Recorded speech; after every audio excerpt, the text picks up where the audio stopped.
এর থেকে সহজ আর কোনো জলপাইয়ের আচারের রেসিপি হতেই পারে না।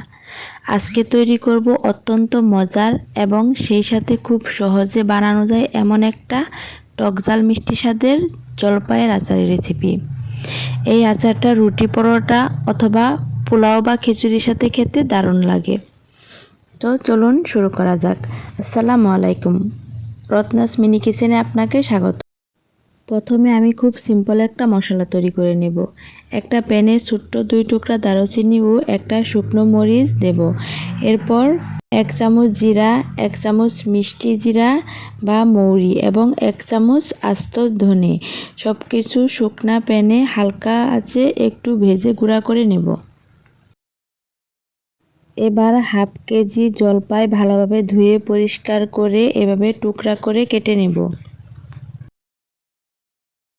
এবার কেটে নেওয়া জলপাইয়ের মধ্যে আগে থেকে তৈরি করে নেওয়া মশলা থেকে 2 চামচ মশলা এখানে দিয়ে দেব।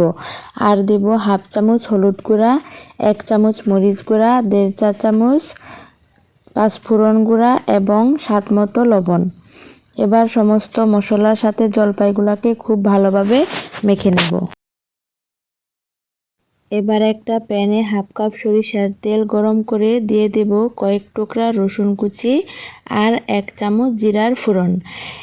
রসুন আর জিরা ফোড়নের খুব সুন্দর একটা ঘ্রাণ বের হলে দিয়ে দেব আগে থেকে মেখে রাখা জলপাইগুলা দিয়ে খুব ভালোভাবে নেড়েচেড়ে তেলের সাথে মিশিয়ে দেব। জলপাই তেলের সাথে একটু ভালোভাবে কষানো হলে দিয়ে দেব 1.5 কাপ পরিমাণ চিনি এবং চিনি দিয়ে জলপাইয়ের সাথে খুব ভালোভাবে নেড়েচেড়ে মিলিয়ে দেব।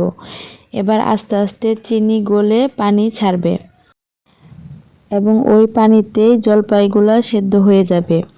যেহেতু আমি জলপাই খুব ছোট ছোট করে কেটে নিয়েছি, তাই জলপাই সেদ্ধ হওয়ার জন্য এক্সট্রা কোনো পানি দিতে হবে না। ব্যাস, এখন আর তেমন কোনো কাজ নেই। এভাবে অল্প আঁচে আচারটা রেখে দেব এবং মাঝে মাঝে খুন্তি দিয়ে একটু নেড়ে দেব। এভাবে আধা ঘন্টার মতো নেড়ে রান্না করার পর চিনির পানিটা শুকিয়ে যাবে এবং জলপাই সেদ্ধ হয়ে এরকম সুন্দর একটা কালার চলে আসবে। এই পর্যায়ে আমি আচারটা নামিয়ে একটা বাটিতে সার্ভ করেছি। দেখলেন তো, কোনো রকম ঝামেলা ছাড়া কত সহজেই তৈরি হয়ে গেল দারুণ মজার এই টকঝাল মিষ্টি জলপাইয়ের আচার রেসিপি। আশা করি আজকের রেসিপি আপনাদের ভালো লাগবে। ভালো লাগলে ফ্রেন্ডস অ্যান্ড ফ্যামিলির সাথে শেয়ার করবেন। ধন্যবাদ।